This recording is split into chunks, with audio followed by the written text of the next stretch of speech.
Kaleshwaram commission chairman PC Ghosh BRK Bhavan కు వెళ్లారు. Kaleshwaram project అవకతవకలపై విచారణ జరిపిన జస్టిస్ పీసీ ఘోష్ ప్రభుత్వానికి నివేదిక అందించారు.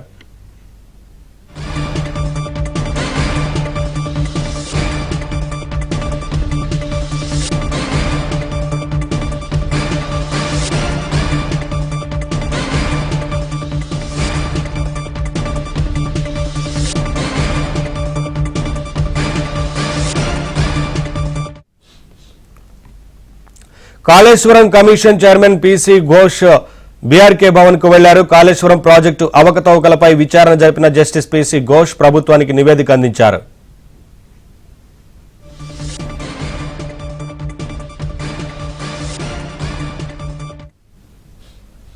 అప్డేట్స్ మా కరెస్పాండెంట్ నరసింహరావు అందిస్తారు. నరసింహరావు, పీసీ ఘోష్ కమిషన్ విచారణ ఇప్పటికే సుదీర్ఘంగా చేశారు, అనంతరం నివేదికను అందించినట్లు తెలుస్తా ఉంది కదా, ఏంటి అప్డేట్స్?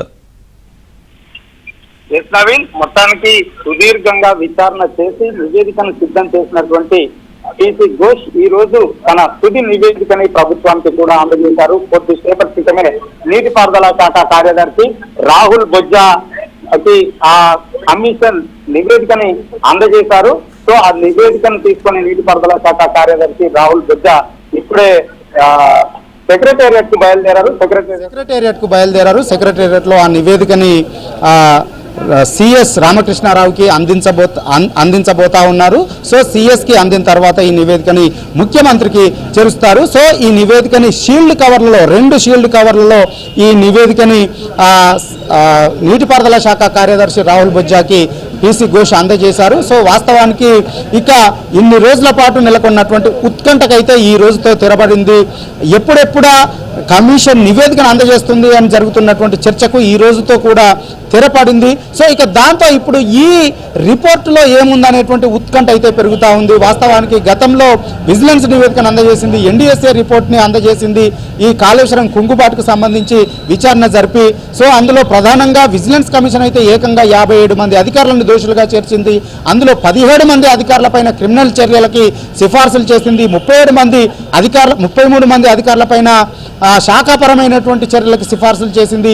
7 మంది రిటైర్డ్ అధికారుల నుంచి ఫైన్ వసూలు చేయాలని చెప్పి కూడా రిపోర్ట్ ఇచ్చింది విజిలెన్స్ కమిషను. సో ఈ నేపథ్యంలో తదుపరి చర్యల్ని ఈ రిపోర్ట్ వచ్చిన తర్వాత కాళేశ్వరం కమిషన్ కూడా తుది నివేదికనిచ్చిన తర్వాత ఆ నివేదిక ఆధారంగా చర్యలకు ఉపక్రమించాలని చెప్పి ప్రభుత్వం భావిస్తున్నటువంటి నేపథ్యంలో ఈరోజు ఆ కమిషన్ నివేదిక కూడా ప్రభుత్వానికి చేరింది. సో ఈ నేపథ్యంలో ఈ కమిషన్ ఇచ్చినటువంటి నివేదికలో అసలు ఏముంది, ఎవరిని బాధ్యులుగా చేర్చారు, ఎవరిపైన చర్యలకు సిఫార్సుల్ని చేశారు, ఎవరిపైన చర్యలకి ప్రభుత్వం ఉపక్రమించబోతుంది అనేటువంటిది ఇప్పుడు చాలా ఉత్కంఠగా మారింది.